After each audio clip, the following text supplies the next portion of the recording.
How's it going, everyone? It's Sam. Over the last 48 hours, we've had a new war declared between Israel and Hamas.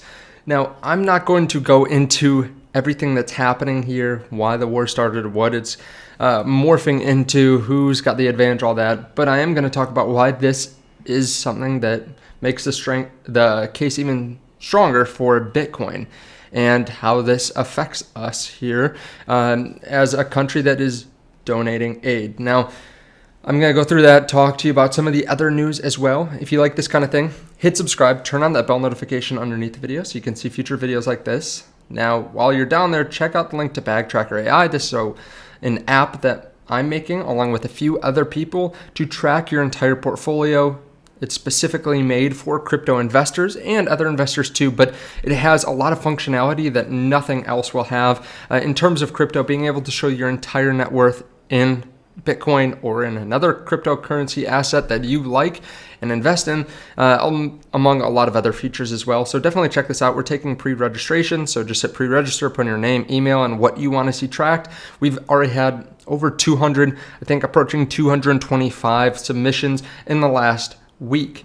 Now, this is my first day here in a different part of Italy. We'll get back to the old setup here soon, but hopefully the sound is okay and the video is okay as well. Now, over the last 48 hours, we have gotten a lot of news about Israel and Hamas. Hopefully I'm pronouncing that right. But basically, Hamas has gone and attacked Israelis, and this was kind of a surprise attack.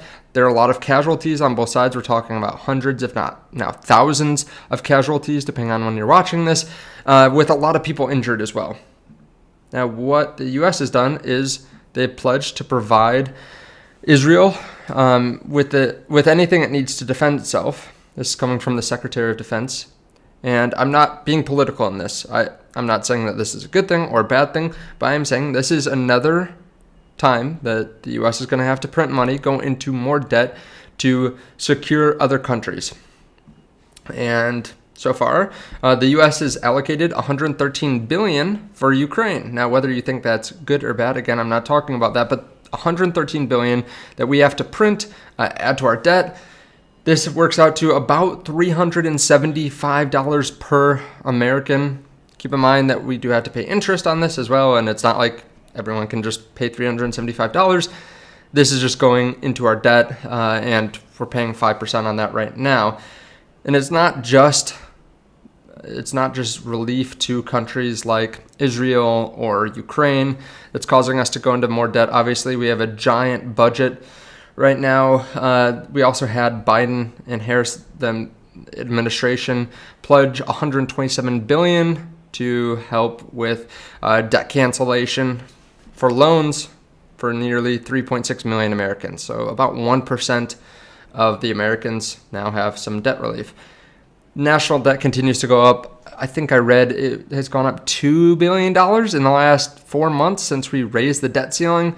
And as you know, about a week ago, or maybe it was just a few days ago, we had $275 billion increased to our debt load in one day. So with all this news, we continue to go more and more into debt. We're paying now 5% on this debt. Now, not all of it's at 5%.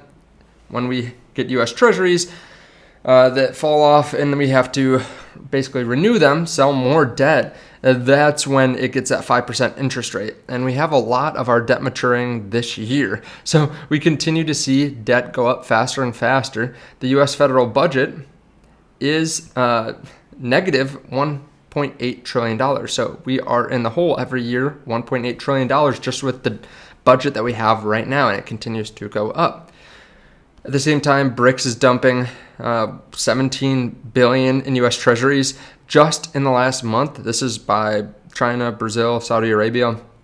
New numbers from the U.S. Treasury Department show China's ownership of treasuries dropped from $835 billion at the start of July to $822 billion at the end of this month. So when countries dump U.S. treasuries, the price goes down, the yield goes up, so it gets more and more expensive because less people are buying them. So they increase the yield as the price goes down.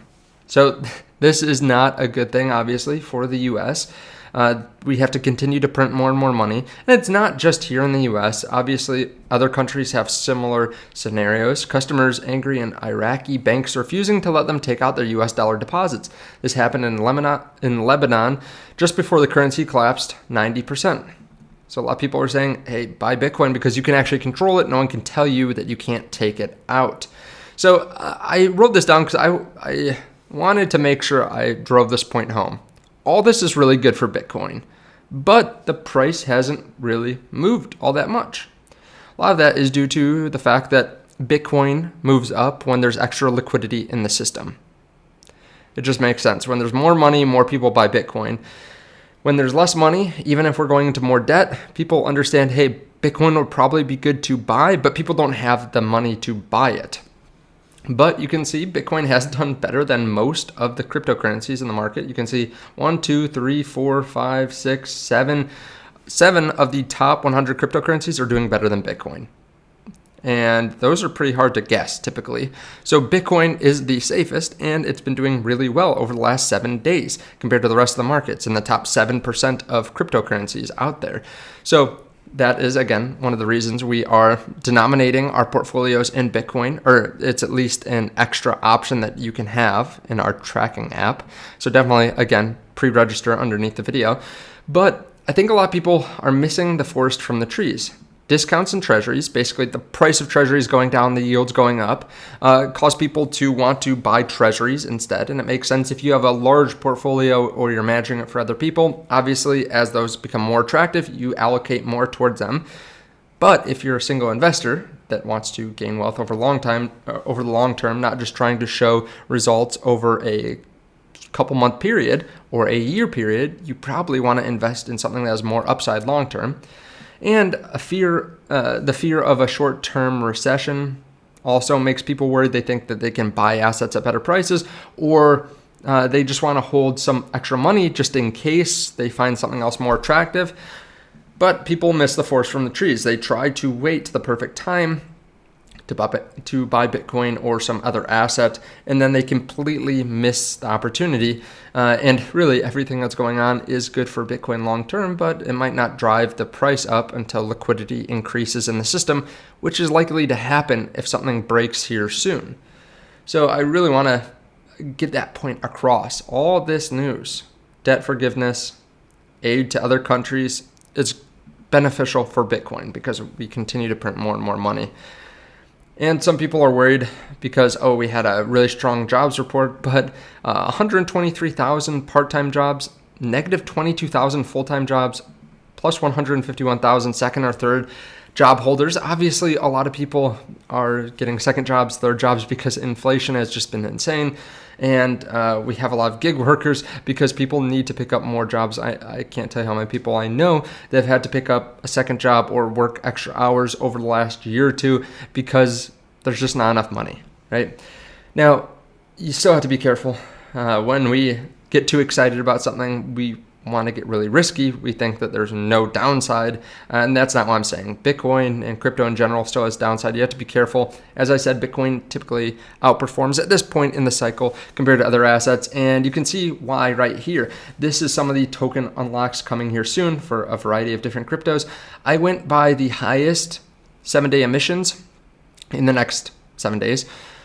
WorldCoin is going to dilute 17% in the next 7 days. They're going to dilute by $35 million, and it's about a $210 million market cap. I've talked about WorldCoin before. I've done a full video on it. I would be very careful about this, and that's why I said in the video that I would not buy this because it's going to dilute so much. They're only at 7.4% unlocked. So they're going to continue to dilute holders. Aptos also diluting 1.9%. They are also another big offender. They have 18% total unlocked. Solana is going to dilute just 0.15%, but $14 million. They're obviously a larger cryptocurrency, but you can go down the list and take a look at all the dilution. You just don't want to be in something that has a big cliff approaching here soon, where a lot of early investors get the money because they'll probably dump. So just be careful there. We have a couple big events coming this week. Core PPI coming on Wednesday. CPI and core CPI coming Thursday, so there's going to be a lot of drivers of the market. So be ready for a little bit of volatility. Thank you so much. Let me know your thoughts on this underneath the video, and if you want to know how much Bitcoin you need to retire, I'll put that here on the end screen. It's a video I just published yesterday. Thank you so much. I'll see you in the next one. Bye.